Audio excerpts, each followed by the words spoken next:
He's a natural born optimist, and certainly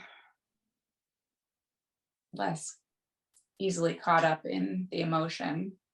Um, I definitely did a deep dive into self-care, and it was,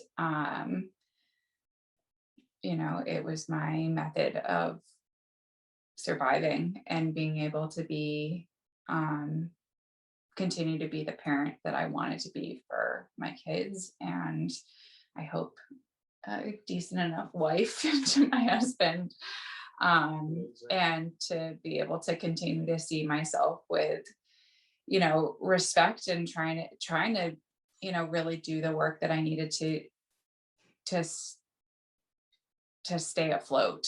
I think that I teetered on, um, kind of this edge of, kind of depressive type, anxious type personality for my whole life. And then to have something so acutely traumatic happen offered an opportunity to, it was either falling off a cliff or rising. And so there was work to be done, but it was less of, it was just so clear that I needed to focus and devote time and energy every single day to my mental and physical well-being. And it's paid off, in wonderful ways for myself and my family. And I think the greater, polymicrogyria and medical community, as I, take it to the next step. And I'm trying to make meaning out of this journey that we're on. So kind of early days, what that looked like was actually early moments. We got this diagnosis, or I was alone in the hospital, diagnosis was given, and the neurologist, God bless her, said, I'm going to leave, but the palliative care team is going to come in. And so the moment she walked out of the room, palliative care multidisciplinary team walked in, and they were there and said, kind of, what do you need? And I said, I'm scared for me. And was it at a place where I could at least acknowledge that. And they connected me with a grief therapist, who I began seeing pretty much immediately, who, I had kind of a short relationship with. It wasn't, a perfect connection, but gosh, it was so important in that moment.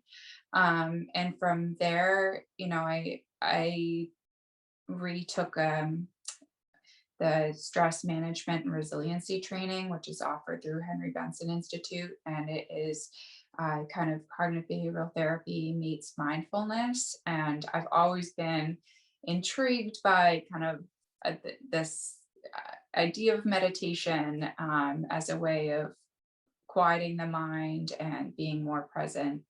And found that in practice, it really did help me, um, do exactly that, right? Not have my mind skittering off into the what ifs, of the future that were and continue to be daunting if you indulge them. Um, and instead, mindfulness and meditation is all about staying present. And there is so much joy in the present, even when there's uncertainty and a screaming kid.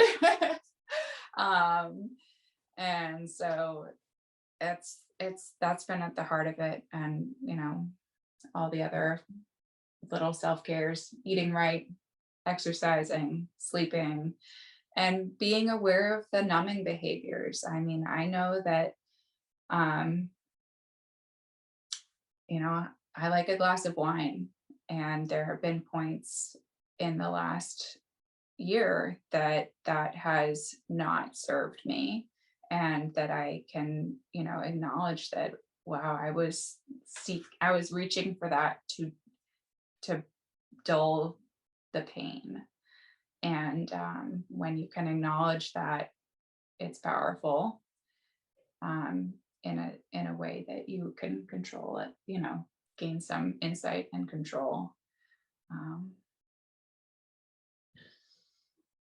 and then as I kind of work to make meaning from this mindfulness has translated into writing, writing poetry specifically, that I think is very much mindfulness based poetry. It's really about awareness, and um, that has been a wonderful way to, you know, express the emotion, share it with, initially our immediate family, whose reception encouraged me to share it with CPN. And now I have a website, and, um, I'm putting it out there as a part of my story on social media. And it's been really well received. And then I'm also working to help others, because that's where what I used to do. And so I'm starting a support group for mothers with children with disabilities, locally on the Cape, and working with a polymicrogyria awareness organization, to facilitate their support groups. It's sometimes I have that imposter syndrome where really I should just be attending the support group, and that's certainly true. But there's that meaning making and kind of taking on a bigger role. Um, Having read pretty much every self-help book that's out there, I think parents don't, it's not prioritized enough. That should be at the heart of a diagnosis story, is like, here's your child's diagnosis. How do we support you? Like, you all of a sudden are meeting with a neurologist. That's scheduled by the schedule before you leave the hospital. And what the palliative care team was able to do for me is schedule me with a therapist before, essentially before I left. And, that should be kind of a part of the soup. It should be the recipe. And I think that there's this perhaps a stigma, but also this, like, you're just powering through and it's all for your kids. And it's like, if we're not taking care of ourselves, this whole thing implodes, at some point.